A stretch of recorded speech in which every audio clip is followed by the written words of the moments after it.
എല്ലാവർക്കും ഓൺലൈൻ ക്ലാസ്സിലേക്ക് സ്വാഗതം. ഇന്ന് നമ്മൾ ഡിസ്കസ് ചെയ്യുന്നത് മലയാളം അടിസ്ഥാന പാഠവലി ഒരു മോഡൽ ക്വസ്റ്റ്യൻ പേപ്പറാണ്. 7ാം ക്ലാസ്സിൻ്റെ അടിസ്ഥാന പാഠവലി മോഡൽ ക്വസ്റ്റ്യൻ പേപ്പറാണ്. 7ാം ക്ലാസ്സിൻ്റെ ഒരുപാട് വീഡിയോസ് നമ്മൾ അപ്ലോഡ് ചെയ്തിട്ടുണ്ട്. ക്ലാസ് 7 ക്രിസ്മസ് എക്സാം എന്ന പ്ലേലിസ്റ്റിൽ ചെക്ക് ചെയ്താൽ ഇംഗ്ലീഷിൻ്റെ 4 ചോദ്യങ്ങളും അതേപോലെ തന്നെ ബേസിക് സയൻസിൻ്റെ 2 മോഡൽ ക്വസ്റ്റ്യൻ പേപ്പറും മാത്സിൻ്റെ 3 ക്വസ്റ്റ്യൻ പേപ്പറും അതേപോലെ തന്നെ സോഷ്യൽ സയൻസിൻ്റെ 2 ക്വസ്റ്റ്യൻ പേപ്പറും നമ്മൾ അപ്ലോഡ് ചെയ്തിട്ടുണ്ട്. ഹിന്ദിയും നമ്മൾ അപ്ലോഡ് ചെയ്തിട്ടുണ്ട്. ഇനി നമ്മൾ അപ്ലോഡ് ചെയ്യാനുള്ളത് കേരള പാഠാവലി മാത്രമാണ്. ബാക്കി എല്ലാ സബ്ജക്റ്റിൻ്റെയും model question paper online class എന്ന ചാനൽ അപ്ലോഡ് ചെയ്തിട്ടുണ്ട്. അപ്പോൾ ഉത്തരങ്ങളും അടക്കമാണ് നമ്മൾ അപ്ലോഡ് ചെയ്തിട്ടുള്ളത്. അപ്പോൾ നിങ്ങൾ ആദ്യമായിട്ടാണ് ഈ ചാനൽ കാണുന്നതെങ്കിൽ ഒന്ന് സബ്സ്ക്രൈബ് ചെയ്യണം. അതേപോലെ തന്നെ വീഡിയോ ഇഷ്ടപ്പെട്ടെങ്കിൽ ഒന്ന് ലൈക്ക് ചെയ്യാനും മറക്കരുത്. അപ്പോൾ നമുക്ക് മലയാളത്തിൻ്റെയൊക്കെ നമ്മുടെ ടെക്സ്റ്റ് ബുക്ക് മാറിയെന്നേ ഉള്ളൂ. നമ്മുടെ ക്വസ്റ്റ്യൻ്റെ പാറ്റേൺ ഒക്കെ അതേപോലെ തന്നെയാണ്. 6 പ്രവർത്തനമാണുള്ളത്. അതിൽ ഒന്നാമത്തെ പ്രവർത്തനം കോംപ്രിഹെൻഷനാണ്. ഒരു പാസേജ് തരും, അതിൽ നിന്ന് ചോദ്യങ്ങളുണ്ടാവും, അതിൽ തന്നെ ഉത്തരം ഉണ്ടാവും, നമ്മൾ തിരഞ്ഞെടുത്ത് എഴുതുക. അതേപോലെ തന്നെ ബാക്കിയുള്ള 5 ആക്ടിവിറ്റിയിൽ നിന്നും അറിയാവുന്ന 4 ആക്ടിവിറ്റികൾ നമ്മൾ ചെയ്യണം. അപ്പോൾ മൊത്തം നമുക്ക് 5 ആക്ടിവിറ്റിയാണ് ചെയ്യാനുള്ളത്. പറഞ്ഞു വരുന്നത് ആദ്യത്തെ ആക്ടിവിറ്റി നിർബന്ധമാണ്. അത് വളരെ സിമ്പിളാണ്. 5 മാർക്ക് നമുക്ക് സ്കോർ ചെയ്യാം. ഓക്കെ, അപ്പോൾ നമുക്ക് പ്രവർത്തനം 1 വായിക്കാം, എഴുതാം. മരം നട്ട മനുഷ്യൻ. ഇത് സമഗ്ര Kerala second term model question പേപ്പറാണ്. ഓക്കെ, ആൽപ്സ് പർവ്വതം പ്രോവിൻസിലേക്ക് തള്ളി നിൽക്കുന്ന ഭാഗം. സഞ്ചാരികൾ പോകാറില്ലാത്ത ഒരു മലമ്പ്രദേശത്തുകൂടി ഞാൻ തനിച്ച് ബഹുദൂരം നടക്കുകയായിരുന്നു. 3 ദിവസം നടന്നപ്പോൾ മലവരിക്കപ്പെട്ട ഭൂമിയിൽ പണ്ടെങ്ങോ വരണ്ടുപോയ ഒരു അരുവിക്കരയിൽ ഞാൻ എത്തപ്പെട്ടു. ഈ ഓശര ഭൂമിയിൽ വെള്ളം കണ്ടെത്താനാവുമെന്ന പ്രതീക്ഷയെ നഷ്ടപ്പെട്ടു. അപ്പോൾ അകലെ ഒരു മരത്തിൻ്റെ കുറ്റി പോലെ എന്തോ ഒന്ന് കാണാനായി. അത്ഭുതം, അതൊരു ആട്ടിടയനായിരുന്നു. വരണ്ടുടങ്ങിയ മണ്ണിൽ അയാളുടെ ചുറ്റുമായി 30 ആടുകൾ. മലമടകൾക്കിടയിലെ തൻ്റെ കുടിലിലേക്ക് അദ്ദേഹം എന്നെ കൊണ്ടുപോയി. ഈ മലഞ്ചെരുവിൽ ഓക്കുമരങ്ങൾക്കിടയിൽ അങ്ങിങ്ങായി ചിതറിക്കിടക്കുന്ന 3-4 ഗ്രാമങ്ങൾ എനിക്ക് നന്നായി അറിയാം. മരം കത്തിച്ച് കരിയുണ്ടാക്കി വിൽക്കലാണ് ഗ്രാമീണരുടെ ജോലി. ജീവിതം ഇവിടെ മഹാകഷ്ടമാണ്. തണുപ്പ് കാലത്ത് അതിശൈത്യം, വേനലിൽ ദുസ്സഹമായ ചൂടും വരൾച്ചയും. മനുഷ്യരുടെ അത്യാഗ്രഹം അവരെ നാശത്തിലെത്തിച്ചിരിക്കുന്നു. അതിനു പുറമെ ശിലകളെ വലിച്ചു മുറക്കുന്ന നശിച്ച കാറ്റും. പിറ്റേന്ന് രാവിലെ ഇടയൻ്റെ കൂടെ ഞാനും നടക്കാൻ പോയി. അയാളുടെ കയ്യിൽ എൻ്റെ വിരലിൻ്റെ വണ്ണവും ഒരു വാര ഏകദേശം 90 സെൻറ്റിമീറ്റർ നീളവുമുള്ള ഒരു കമ്പി ഉണ്ടായിരുന്നു. തോളത്ത് വിത്തുകൾ നിറച്ച ഒരു സഞ്ചിയും. കുറച്ചു ദൂരം നടന്ന അയാൾ കമ്പി കൊണ്ട് നിലത്തൊരു ദോരമുണ്ടാക്കി. എന്നിട്ട് ഒരു വിത്ത് അതിലിട്ട് മണ്ണിട്ട് മൂടി. അയാൾ ഓക്ക് നടുകയാണ്. ഈ സ്ഥലം നിങ്ങളുടേതാണെന്ന് ഞാൻ ചോദിച്ചു. അപ്പോൾ ഇത്രയാണ് ചോദ്യങ്ങളുള്ളത്. അല്ലെന്ന് അയാൾ പറഞ്ഞു.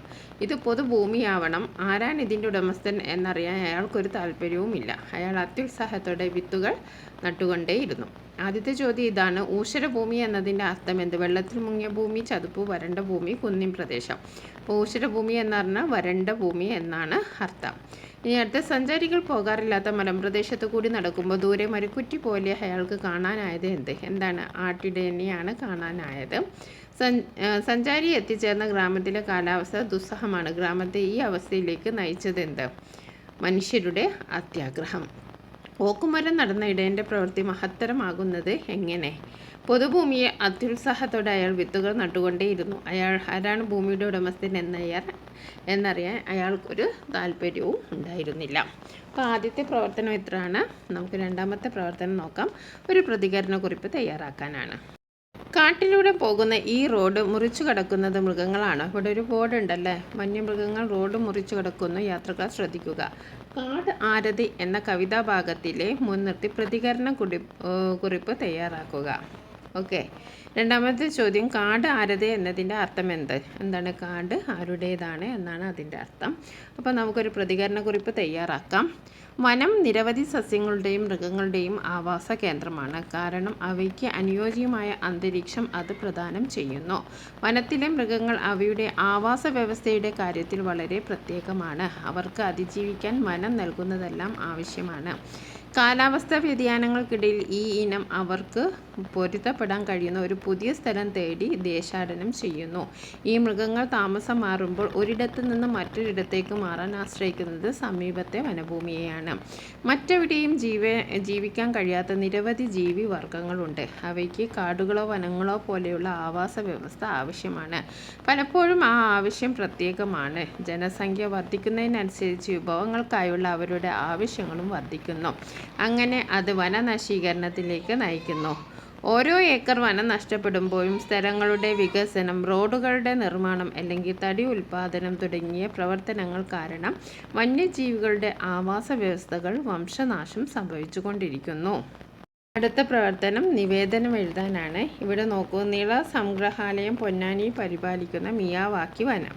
മിയാവാക്കി വനം തരിശുഭൂമിയിലും ചുരുങ്ങിയ കാലം കൊണ്ട് സ്വാഭാവിക വനങ്ങൾ സൃഷ്ടിച്ചെടുക്കാൻ സാധിക്കുമെന്ന ആശയം നടപ്പാക്കിയാണ് ജപ്പാനീസ് സസ്യശാസ്ത്രജ്ഞനായ അകിര മിയാവാക്കിയാണ്.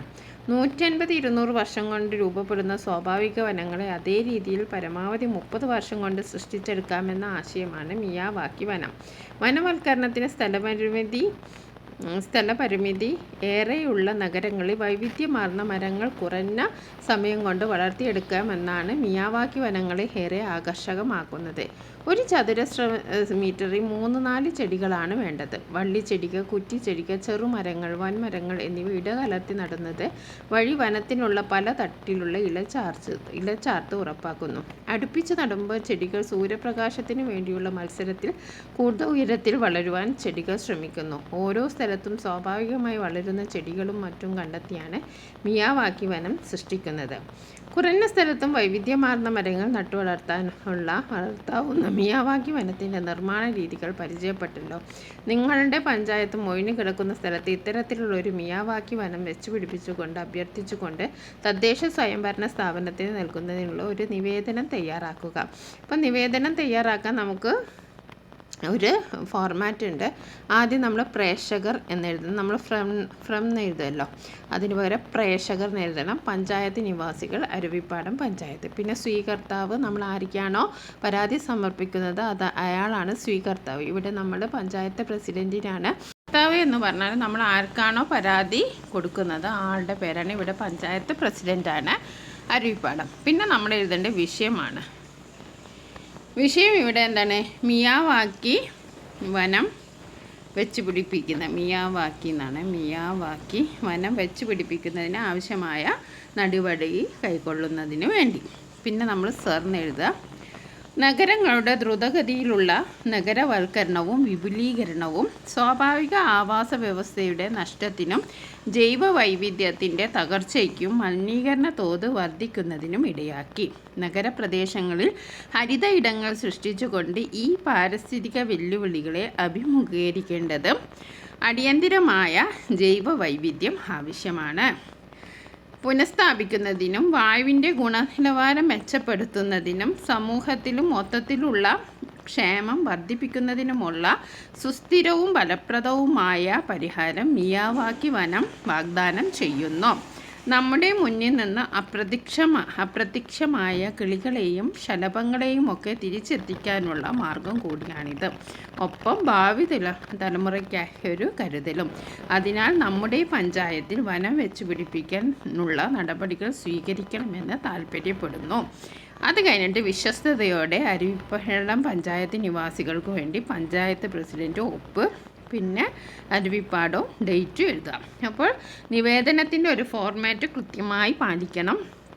ആദ്യം പ്രേക്ഷകർ എഴുതുക, പിന്നെ സ്വീകർത്താവ് എഴുതുക, പിന്നെ വിഷയം എഴുതുക, പിന്നെ സർ എഴുതുക, പിന്നെ മാറ്റർ എഴുതുക, പിന്നെ എഴുതുന്ന വിശ്വസ്തയോടെ ആരാണോ എഴുതിയത് അവരുടെ പേര്, ഒപ്പ്, പിന്നെ എന്താണ് അരുവിപ്പാട്. പിന്നെ ഇവിടെ സാക്ഷികൾ എന്ന് പറഞ്ഞിട്ട് അതും നമ്മൾ ചെയ്യേണ്ടതാണ്. സാക്ഷികൾ 1 എന്ന് പറഞ്ഞിട്ട് 2 എന്ന് പറഞ്ഞിട്ട് അതും എഴുതി ഒപ്പിടണം. ഇത്രയാണ് ഒരു നിവേദനത്തിൻ്റെ ഫോർമാറ്റ്. ഇനി അടുത്ത പ്രവർത്തനം ആസ്വാദനക്കുറിപ്പാണ്. അനാവൃഷ്ടി. ഇടവം പോയി കാലവർഷത്തിന് എന്താണാവോ, ഇടിവെട്ടുന്നില്ല, ഒരു മിന്നലും കാണുന്നില്ല, കുടിനീരില്ല, കിണറൊക്കെയും വറ്റി കഷ്ടം, കുടിലും വീടും തോടും പാടവും വരണ്ടല്ലോ, ഇടയെ ചെറുക്കന്മാർ കന്നുകാലികളായി ടിവിടം വിട്ടിട്ടെങ്ങോ പോകുന്നു തണ്ണീരിനായി. എൻ.എം. പാലൂരിൻ്റെ ഒരു കവിതയാണ്.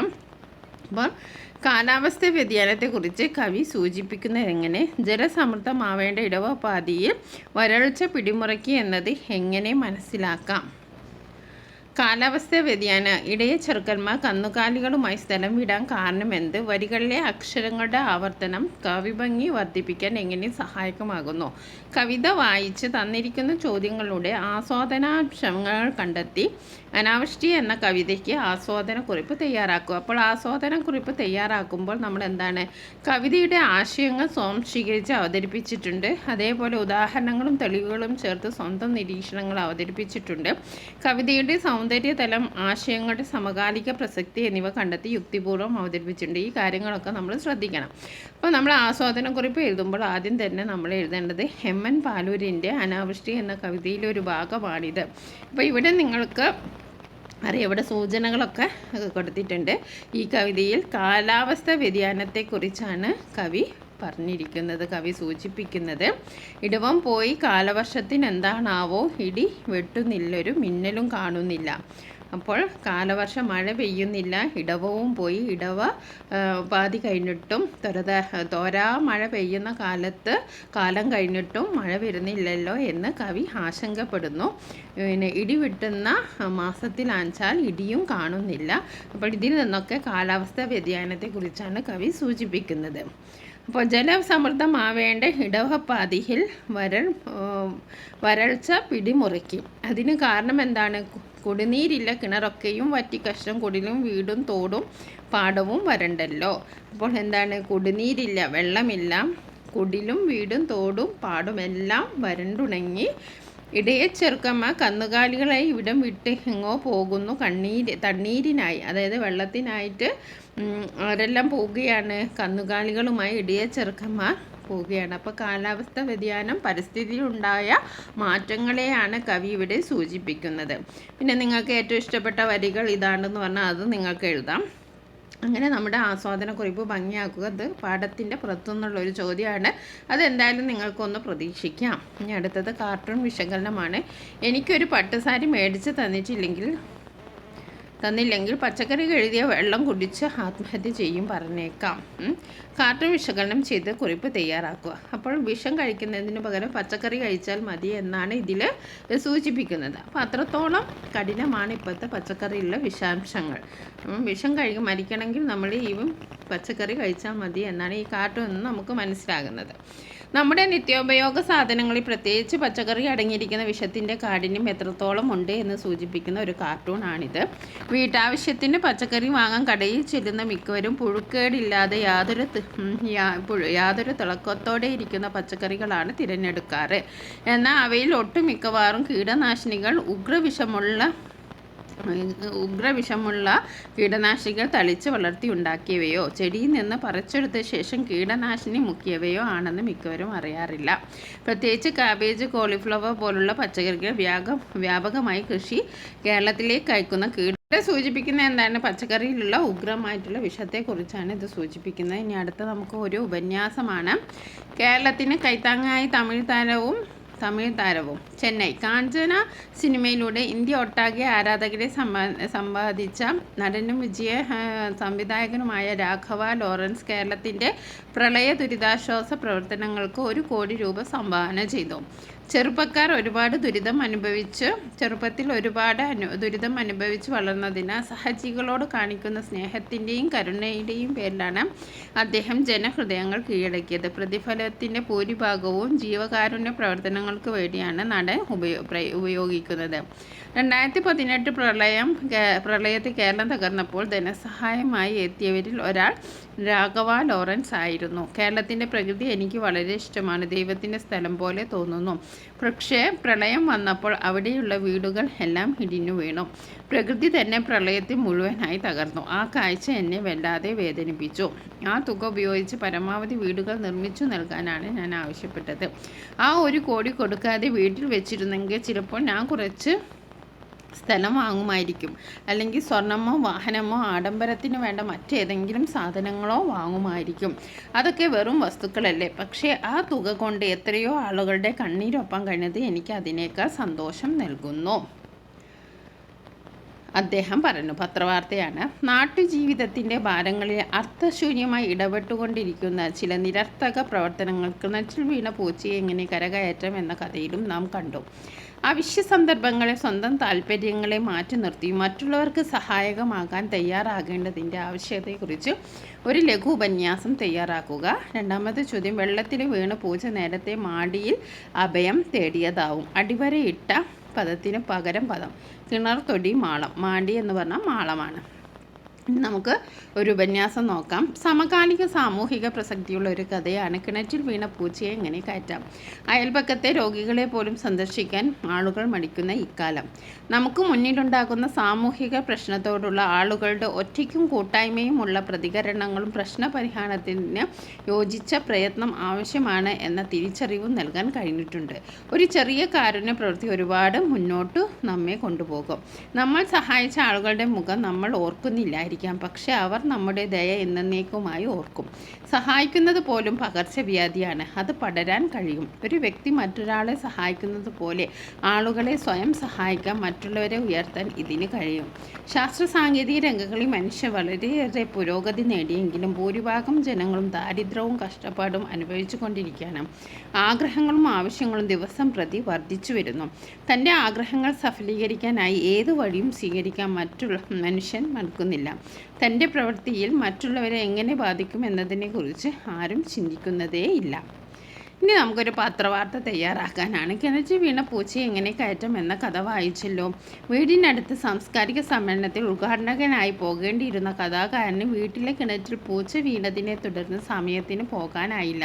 ഒടുവിൽ സമ്മേളന സ്ഥലത്തെത്തിയപ്പോൾ മൈതാനം വിജനമായിരുന്നു. ഈ സംഭവം പിറ്റേ ദിവസത്തെ പത്രത്തിൽ വന്നാൽ അതെങ്ങനെയായിരിക്കും? എഴുതി നോക്കൂ. അപ്പോൾ പത്രവാർത്ത എഴുതുമ്പോൾ നമ്മൾ ആദ്യം ഒരു ഹെഡിങ് കൊടുക്കണം. ഒരു മധ്യഭാഗത്തായിട്ട് കൊടുക്കണം. കിണറ്റിൽ പൂച്ച വീണു, സാംസ്കാരിക യോഗം മാറ്റിവെച്ചു. പിന്നെ നമ്മൾ സ്ഥലത്തിൻ്റെ എവിടെയാണോ ഈ സംഭവം നടന്ന ആ സ്ഥലം എഴുതണം. കക്കട്ടിൽ. കോഴിക്കോട് ജില്ലയിലെ കക്കട്ടിൽ ഇന്നലെ വൈകുന്നേരം 5 മണിക്ക് നടക്കാനിരുന്ന സാംസ്കാരിക യോഗം മുടങ്ങി അടുത്ത ഞായറാഴ്ചത്തേക്ക് മാറ്റിവെച്ചു. ഉദ്ഘാടകനായ അക്ബർ കക്കട്ടിലിൻ്റെ കിണറ്റിൽ ഒരു പൂച്ച വീണതിനെ തുടർന്നാണ് യോഗം മാറ്റിവെച്ചത്. യോഗസ്ഥലത്തുള്ളവരെല്ലാം പൂച്ചയെ രക്ഷിക്കാനായി ഉദ്ഘാടകൻ്റെ വീട്ടിലെത്തി. പിന്നീട് പൂച്ചയെ രക്ഷിച്ച് യോഗസ്ഥലത്തേക്ക് എത്തിയപ്പോഴും എല്ലാവരും വീട്ടിൽ പോയതിനാൽ സമ്മേളനം നടത്തിയില്ല. മാറ്റിവെച്ച യോഗം അടുത്ത ഞായറാഴ്ച രാവിലെ 10 മണിക്ക് നടത്തുമെന്ന് ബന്ധപ്പെട്ട സംഘാടകർ അറിയിച്ചു.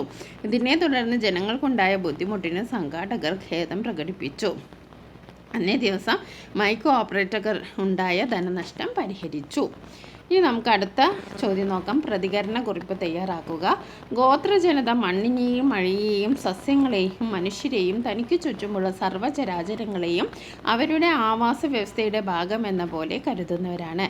നെഞ്ചിയമ്മ പറയുന്ന കാര്യങ്ങളും കവിതയിലെ ആശയവും പരിഗണിച്ച് പ്രസ്താവനയോട് പ്രതികരിച്ച് കുറിപ്പ് തയ്യാറാക്കുക. കാട്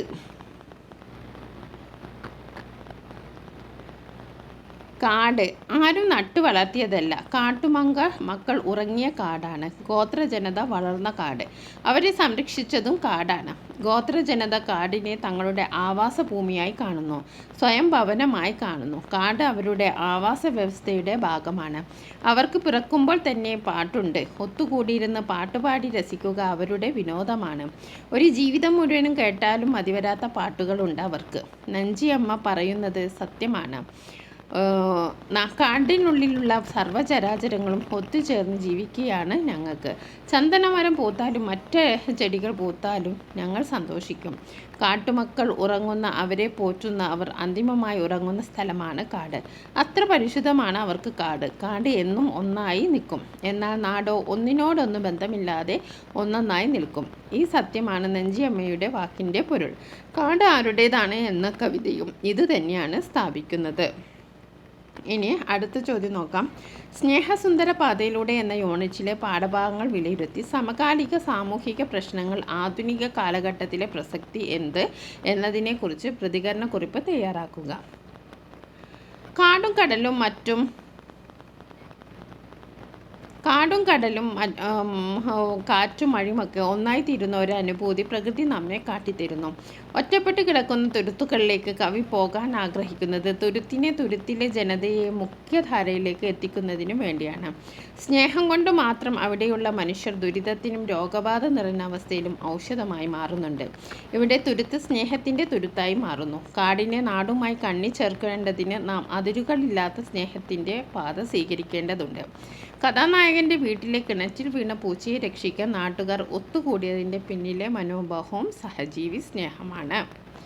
ഇനി നമുക്ക് അടുത്ത പ്രവർത്തനം നോക്കാം. കിണറ്റിൽ വീണ പൂച്ചയെ എങ്ങനെ കയറ്റാം എന്ന കഥയ്ക്ക് ആധുനിക കാലഘട്ടത്തിലെ പ്രസക്തി എന്ത്? വിശകലനക്കുറിപ്പ് തയ്യാറാക്കാനാണ്.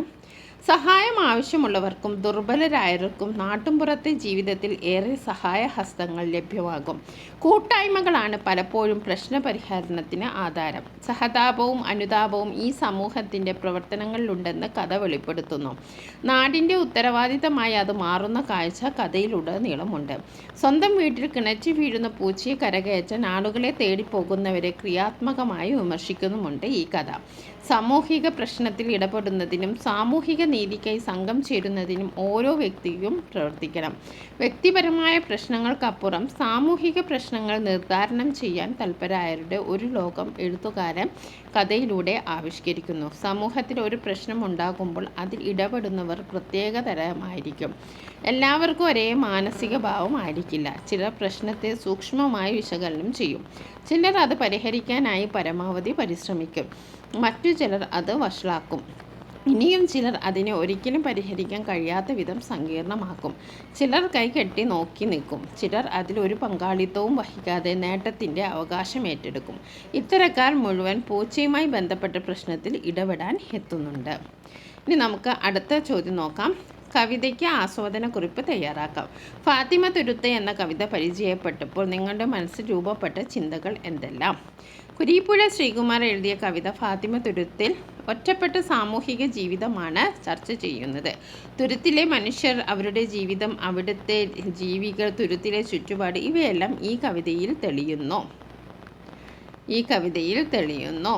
ഫാത്തിമ തുരുത്തിലെ പോയിട്ട് ഒരു രാത്രി നിലാവിൻ്റെ സൗന്ദര്യം ആസ്വദിക്കാം എന്ന് കവി ആഗ്രഹിക്കുന്നു. തുരുത്തിലെ പൂക്കളെ പറ്റി അറിയാൻ മറ്റാരോടും ചോദിക്കേണ്ടതില്ലെന്നും പൂക്കളോട് മാത്രം അന്വേഷിച്ചാൽ മതിയെന്നും കവി പറയുന്നു.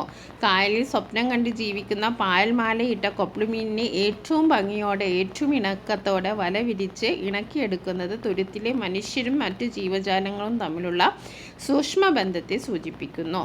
സ്നേഹം കൊണ്ട് മാത്രമാണ് അവിടെയുള്ള മനുഷ്യർ ദുരിതത്തിലും രോഗബാധ നിറഞ്ഞ അവസ്ഥയിലും പരസ്പരം ഔഷധമായി മാറുന്നത്. തകർത്തു പെയ്യുന്ന സെപ്റ്റംബർ മാസത്തിലെ മഴ 4 ദിക്കിലും കറുത്ത കോട്ടകൾ കെട്ടി തുരുത്തിനെ കാക്കുന്നു. കഠിന മഴവും കാഠിന്യം നിറഞ്ഞ മഞ്ഞുകാലവും കഴിഞ്ഞ് തുരുത്ത് കടുത്ത വേദന അഭിമുഖീകരിക്കുന്ന വരൾച്ച മൂലം തുരുത്തിലെ കാട്ടുമുല്ലകൾ വേരുണങ്ങി വീഴുന്നു. തുരുത്തിൻ്റെ ജീവിതാവസ്ഥകളെ ചിത്രീകരിച്ച കവി ഒടുവിൽ പ്രതീക്ഷയുടെ ഭാവനാ തുരുത്തിലേക്ക് നമ്മെ കൂട്ടിക്കൊണ്ടു പോകുന്നു. അപ്പോൾ നമ്മൾ ഒരുപാട് പ്രവർത്തനങ്ങൾ ഇപ്പോൾ ഡിസ്കസ് ചെയ്തു.